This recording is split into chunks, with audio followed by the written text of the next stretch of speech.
మిథునము వారికి ముఖ్యంగా మీకు దశమ స్థానంలో శని తన ఓన్ స్టార్లో ఉత్తరాభాద్ర నక్షత్రంలోకి ఎంటర్ అయినందుకు, మరియు భాగ్యస్థానంలో పంచగ్రహ కూటమి ప్లస్ గ్రహణము అమావాస్య రోజుతో వస్తున్నందుకు సూర్యగ్రహణం మీకు ఎటువంటి ఫలితాలు జరగనున్నాయి, ఏ దేవత ఆరాధన చేసుకోవాలి, ఎటువంటి విషయాల్లో జాగ్రత్తగా ఉండాలనేటువంటి అంశాలు చెప్తుంది. నేనైనప్పటికీ చెప్పిస్తుంది సాక్షాత్ లలిత అమ్మవారిగా భావిస్తూ అమ్మవారి యొక్క అనుగ్రహం కొరకు మీకు పరిపూర్ణంగా కలగాలని మనస్ఫూర్తి కోరుకుంటూ, ప్రధానంగా ఇక్కడ మీకు మీ మిథునం వారికి సర్వసాధారణంగా ఏంటంటే ఇక్కడ వద్దన్నా సరే జాబులు రావడము, కొంచెం వర్క్ స్ట్రెస్ ఎక్కువగా ఉండడం అనేటువంటిది గురువు ఇస్తున్నాడు బాధకుడైన.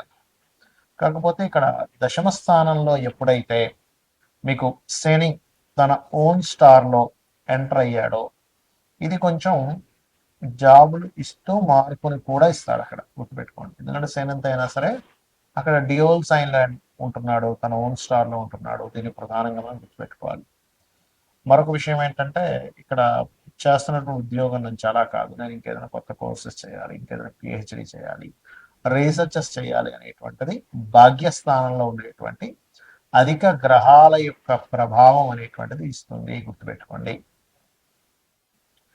అలాగే మరొక విషయం ఏంటంటే ఇక్కడ గమనించినట్లయితే ఈ కాంబినేషన్ ఎప్పుడైతే ఉందో ప్రధానంగా ఇది ఇస్తున్నటువంటి రిజల్ట్స్ ఏమిటి అని చెప్పి చూసుకున్నట్లయితే, ఈ మిథునం వారికి రాశిలో గురువు ఉన్నందుకు కొంత స్ట్రెస్ అది ఉన్నప్పటికీ భాగ్యస్థానంలో ఉండేటువంటి గ్రహాల మూలంగా మీరు ఈ గ్రహణము ఉన్న రోజు అమావాస్య రోజు పర్టికులర్గా పితృదేవత ఆరాధన చేసినట్లయితే మరింత బాగుంటుంది. అంటే దేనికి హైయర్ ఎడ్యుకేషన్ కానీ, ఫాదర్ రిలేటెడ్ వ్యక్తులతో ఉండే రిలేషన్ డిస్టర్బ్ అవ్వకుండా ఉండడానికి కానీ, లేదా మీ బ్యాంకింగ్ రిలేటెడ్ సంబంధించిన అభివృద్ధి చెందడానికి వీటన్నిటి.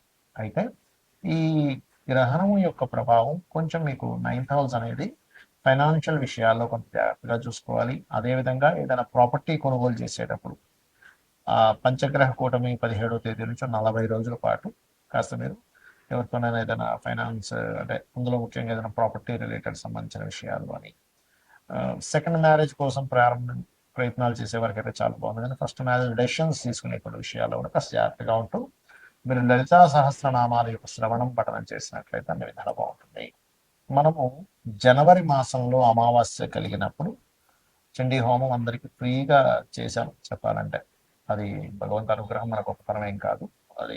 ఎందుకంటే అమావాస్య వస్తుంది, పంచగ్రహ కూటమితో కూడిన అమావాస్య అని ఆ రోజే మనం ప్రకటించాం కూడా. నెక్స్ట్ అమావాస్య గ్రహణంతో అగైన్ మరలా పంచగ్రహ కూటం ఉంటుంది. ఫిబ్రవరి 17, 18, 19 తేదీలు కామాఖ్య శక్తిపీఠంలో 3 రకాల హోమాలు జరగబోతున్నాయి.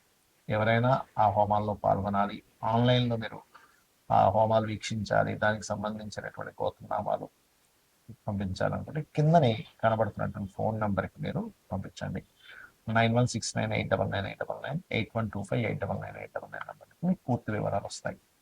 అయితే ఎందుకు మనం ఇది నిర్వహిస్తున్నాము అంటే, కొన్ని క్షేత్రాల్లో కొన్ని పర్వదినాల్లో మనం చేసేటువంటి ఏవైతే యాక్టివిటీస్ ఉంటాయో, జపం అనుకోండి, హోమం అనుకోండి, ధ్యానం అనుకోండి, 1కి 1000 సార్లు ఫలితం వస్తుంది.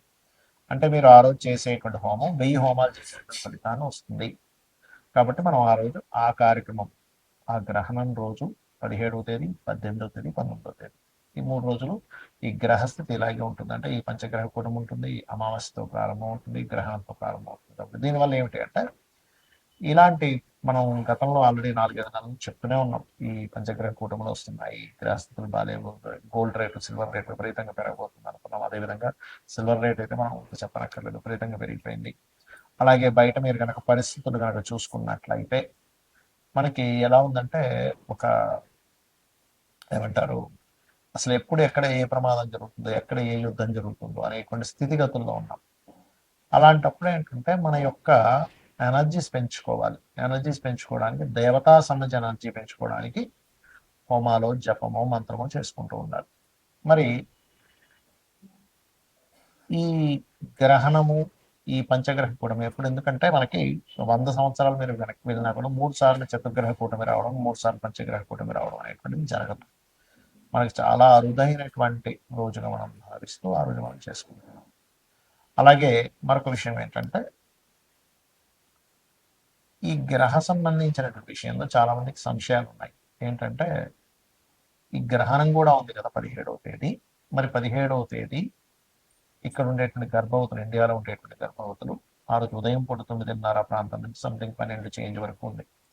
మరి వారు ఆ రోజు గర్భవతులు ఇండియాలో ఉండేవాళ్ళు జాగ్రత్తలు ఏమైనా తీసుకోవాలా? అక్కర్లేదు. ఎందుకంటే ఇక్కడ మనకు లేదు కాబట్టి. కాకపోతే మరి ఎంతైనా ఖగోళంలో జరుగుతుంది కాబట్టి ఆ సమయంలో చక్కగా మనం జపం చేసుకుంటే చాలా మంచిది. జపమో, హోమమో, దీపారాధన ఏదైనా చేసుకుంటే చాలా చాలా చాలా మంచిది. అందులో ఎటువంటి సందేహం లేదు. అలాగే ఈ ఏదైతే దేశాల్లో ఇప్పుడు మనకి సౌత్ అమెరికా, ఆఫ్రికా ఇట్లా చాలా దేశాల్లో ఉంది. మీకు నెట్లో కొట్టిన వచ్చేస్తే ఏ దేశాల్లో ఉందనేటువంటి. ఆ దేశాల్లో ఉండేటువంటి వారు, ఆ దేశస్తులు కానివ్వండి, ఇండియన్స్ కానివ్వండి, ఎవరైనా కానీ ఇప్పుడు మనం ఏవైతే చెప్పుకుంటున్నామో ఏ ఏ రాసుల వారికి ఎక్కువ ఎఫెక్ట్ ఉంది అని చూసుకున్నట్లయితే అందులో ప్రధానంగా ఇది కుంభరాశిలో ఏర్పడుతున్న వారికి, కుంభం వారికి, మీనము వారికి, మకరం వారికి, మిథునం వారికి, తుల వారికి ఉంది ప్రభావం. కాబట్టి ఈ యొక్క రాసుల వారు జాగ్రత్త వహించాలి, గుర్తుపెట్టుకోండి. ఈ రాసుల వారు పర్టికులర్గా. అలాగే మరొక విషయం ఏంటంటే ఈ ఈ రాసుల వారికి ప్రత్యేకంగా దానం ఇవ్వడం కూడా, అంటే గ్రహణం అయిపోయిన తదుపరి రోజు చక్కగా మీరు మనకి ప్రతిమలు ఉంటాయి, మన సూర్య చంద్ర ప్రతిమలు, సర్ప సర్ప ప్రతిమలు ఉంటాయి, 2 సర్ప ప్రతిమలు, బియ్యము, గోధుమలు, మినుములు, అదేవిధంగా కందులు, నువ్వులు, ఈ 5 రకాల పదార్థాలు ప్లస్ చిన్న ప్లేట్లు. అంటే ఇప్పుడు ఇవాళ రేపు రేట్లు బాగా పెరిగిపోయాయి కాబట్టి మనకి ఇత్తడి గిన్నె ఉంటుంది, చిన్న ఇత్తడి గిన్నెలో తీసుకుని అందులో కొంచెం ఆవు నెయ్యి పెట్టి దానం కనుక ఇచ్చినట్లయితే గ్రహణం అయిపోయిన నెక్స్ట్ డే ఇవ్వచ్చు, అదే రోజు ఇవ్వాలంటూ లేదు. నెక్స్ట్ డే ఇచ్చినట్లయితే దానికి సంబంధించిన దోషం ఏదైనా ఉన్నట్లయితే తొలగిపోతుంది. మరి ఈ గ్రహణ ప్రభావం ఎంతకాలం ఉంటుంది అంటే 40 రోజుల పాటు ఉంటుంది ఈ గ్రహణ ప్రభావం ఎప్పుడైనా సరే. అంటే 17వ తేదీ నుంచి 41 days వరకు ఉంటుంది. కాబట్టి మనకి చాలా అరుదైనటువంటి రోజు మనకి ఉంది కాబట్టి, ఒక 100 సంవత్సరాల వరకు వెళ్ళిన ఈ కాంబినేషన్స్ రావు కాబట్టి ఆ రోజు చేసేటువంటి ఈ పూజాది కార్యక్రమాలు, ఎందుకంటే లాస్ట్ టైం అందరికీ పాపం మనీ పే చేయలేని వాళ్ళందరికీ ఫ్రీగా చేసేసాం దాదాపుగా హోమం ఆ రోజు బాలకోట నామాలు చదివి. ఈసారి ఈ క్షేత్రంలో ముఖ్యంగా శక్తిపీఠంలో జరుగుతుంది కాబట్టి చాలా అరుదైన కాంబినేషన్ గ్రహణంతో వస్తుంది కాబట్టి మీరు వినియోగించుకోగలరు. శ్రీమాత్రే నమః.